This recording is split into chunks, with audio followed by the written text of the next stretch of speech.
Hello बच्चों, कैसे हैं आप? आशा है आप सभी घर पर स्वस्थ होंगे। आज हम एक कविता पढ़ेंगे। यह कविता विनय चंद्र मोदगल्य जी ने लिखी है। इस कविता का नाम है हम एक हैं। हिंद देश के निवासी सभी जन एक हैं। रंग रूप वेश भाषा चाहे अनेक है।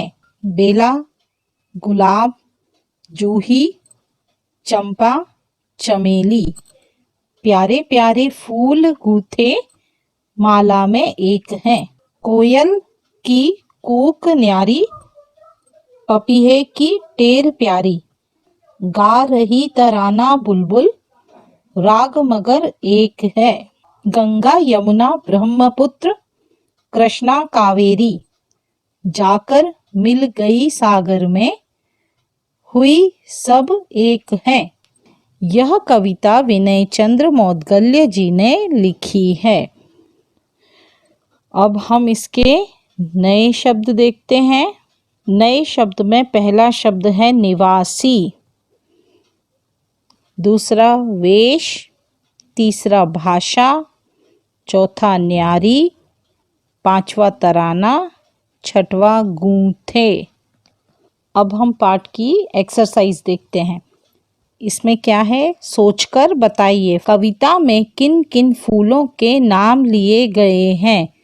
किन किन फूलों के नाम लिए हैं? फर्स्ट वन बेला, गुलाब, जूही, चंपा और चमेली। सेकंड क्वेश्चन, बुलबुल क्या गा रही है? बुलबुल तराना गा रही है।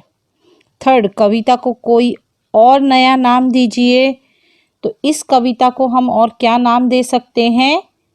जैसे अनेकता में एकता, जो कि हमारे भारत की विशेषता है। अब यहाँ पर आपको प्रश्नों के उत्तर लिखने हैं। पहला प्रश्न है, कविता से ढूंढकर किन्हीं 3 नदियों के नाम लिखिए। गंगा, यमुना और कावेरी। दूसरा प्रश्न है, नदियां एक कैसे हो जाती हैं? इसका उत्तर है नदियां सागर में मिलकर एक हो जाती हैं।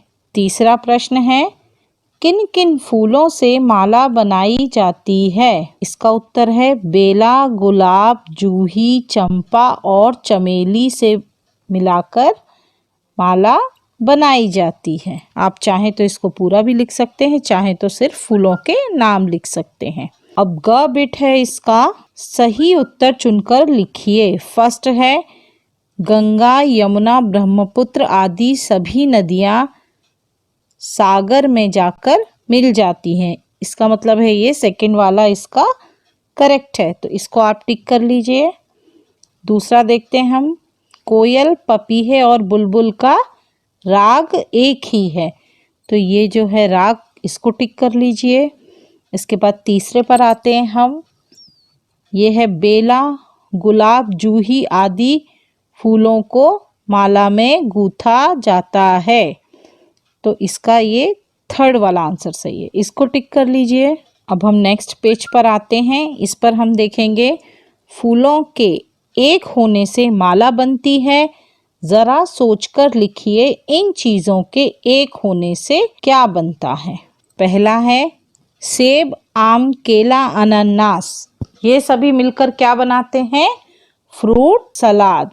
सेकंड, बच्चे, अध्यापक, प्रिंसिपल, सहायक, ये सब मिलकर क्या बनता है? विद्यालय। क्या बनता है? विद्यालय। इसी तरह से लिखिए, यही करेक्ट है। तीसरा देखिए, माँ, पिता, दादा, दादी, बच्चे, इन सभी से मिलकर क्या बनता है? परिवार। फोर्थ है चीनी, चाय पत्ती, पानी, दूध से मिलकर क्या बनता है? चाय। फिफ्थ है डॉक्टर, नर्स, मरीज, सहायक, इन सभी से मिलकर क्या बनता है? अस्पताल। सहायक होते हैं जो अस्पताल में या हॉस्पिटल में हेल्प करते हैं लोगों की, ठीक है। हेल्पर्स जो हॉस्पिटल में हेल्प करते हैं उनको बोलते हैं हिंदी में सहायक। अब हम देखेंगे क बिट। पढ़िए, समझिए और लिखिए। इसमें पहला है नदी और इसका बहुवचन क्या है? नदियाँ। यहाँ पर हमको एक वचन और बहुवचन लिखने हैं। पत्ती, पत्तियाँ।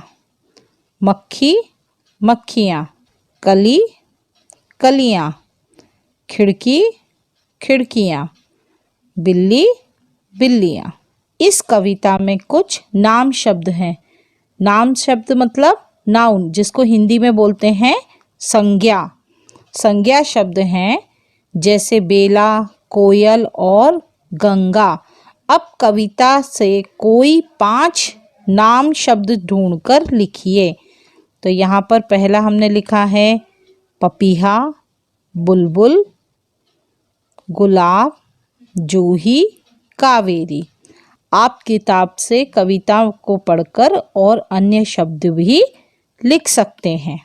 पेज के लास्ट में आइए तो देखने को मिलेगा आपको अपने देश के झंडे को पहचानिए और इसके बारे में 4 से 5 वाक्य लिखिए। तो इसमें जो सेंटर में है वो है हमारे भारत देश का झंडा, जिसे हम तिरंगा कहते हैं। पहला है भारतीय झंडे को तिरंगा कहते हैं।